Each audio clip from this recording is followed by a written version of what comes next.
जय श्री राधे, जय श्री हरि। आज हम सुनेंगे पुरुषोत्तम मास की कथा, अध्याय 9। सुत जी बोले, तदंतर विस्मय से युक्त नारद मुनि ने मेधावी ऋषि की कन्या का अद्भुत वृत्तांत पूछा। नारद जी बोले, हे मुने, उस तपोवन में मेधावी की कन्या ने बाद में क्या किया और किस मुनि श्रेष्ठ ने उसके साथ विवाह किया।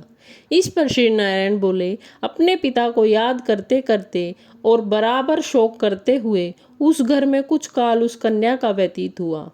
युद्ध से भ्रष्ट हुई हरिणी की तरह घबराई हुई, शून्य घर में रहने वाली, दुख रूप अग्नि से उठी हुई भाव द्वारा बहते हुए अश्रु नेत्र वाली, जलते हुए हृत कमल वाली, दुख से प्रतिक्षण गर्म श्वास लेने वाली, अति दीना घिरी हुई सर्पिणी की तरह अपने घर में सैरुंद अपने दुख को सोचती और दुख से मुक्त होने के उपाय को न देखती हुई उस कृशाद्री ने उसके शुभ भविष्य की प्रेरणा से सांत्वना देने के लिए उस वन में अपनी इच्छा से ही पर क्रोधी, जिनको देखने से ही इंद्र भयभीत होते हैं, ऐसे जटा से व्याप्त साक्षात शंकर के समान भगवान दुर्वासा ऋषि आए।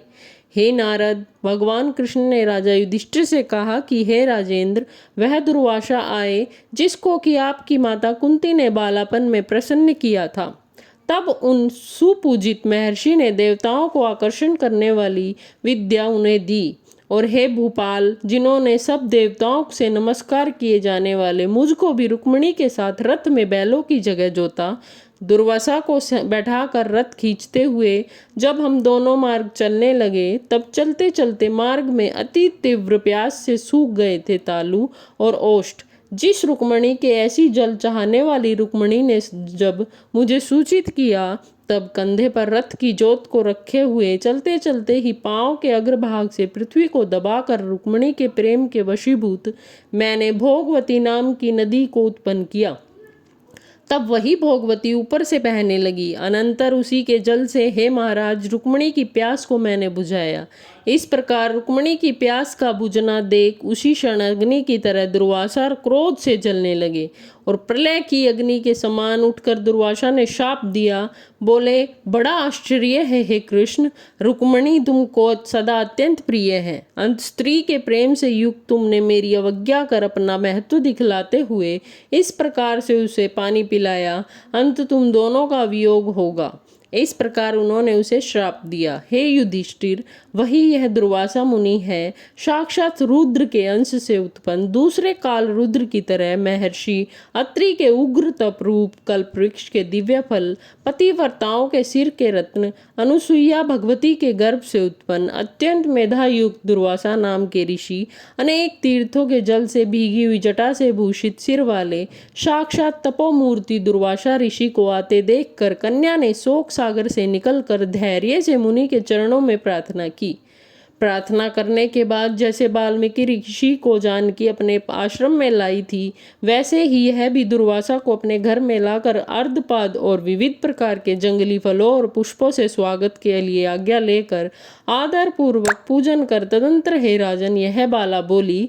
कन्या बोली, हे महाभाग, हे अत्रि कुल के सूर्य, आपको प्रणाम है। हे साधो, मेरी अभाग्य के घर में आज आपका शुभ आगमन कैसे हुआ। हे मुने, आपके आगमन से आज मेरा भाग्योदय हुआ है, अथवा मेरे पिता के पुण्य के प्रवाह से प्रेरित मुझे सांत्वना देने के लिए ही आप मुनि सतम आए हैं। आप जैसे महात्माओं के पांव की धूल जो है वह तीर्थ रूप है, उस धूल का स्पर्श करने वाली मैं अपना जन्म आज सफल कर सकूंगी। आज मेरा व्रत भी सफल है। आप जैसे पुण्यात्मा के जो मुझे आज दर्शन हुए हैं, अंत आज मेरा उत्पन्न होना और मेरा पुण्य सफल है। ऐसा कहकर वह कन्या दुर्वासा के सामने चुपचाप खड़ी हो गई। तब भगवान शंकर के अंश से उत्पन्न दुर्वासा मुनि मंद हास्य युक्त बोले। दुर्वासा बोले, हे द्विजसुते, तू बड़ी अच्छी है, तूने अपने पिता के कुल को तार दिया।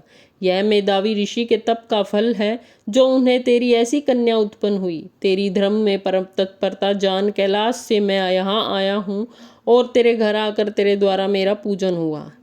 हे वरारोहे, मैं शीघ्र ही बद्री का आश्रम में मुनीश्वर सनातन नारायण देव के दर्शन के लिए जाऊंगा, जो प्राणियों के हित के लिए अत्यंत उग्र तप कर रहे हैं। कन्या बोली, हे ऋषि, आपके दर्शन से ही मेरा शोक समुद्र सूख गया। अब इसके बाद मेरा भविष्य उज्जवल है, क्योंकि आपने मुझे सांत्वना दी। हे मुने, मेरी उस प्रादुर्भूत बड़ी भारी ज्वाला युक्त दुख रूपी अग्नि को क्या आप नहीं जानते हैं?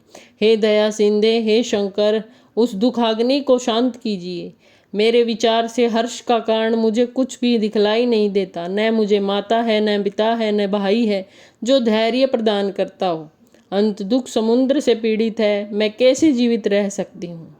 जिस जिस जिस दिशा में मैं देखती हूँ वह दिशा मुझे शून्य प्रतीत होती है। इसलिए हे तपोनिधे, मेरे दुख का निस्तार आप शीघ्र करें। मेरे साथ विवाह करने के लिए कोई भी तैयार नहीं होता है।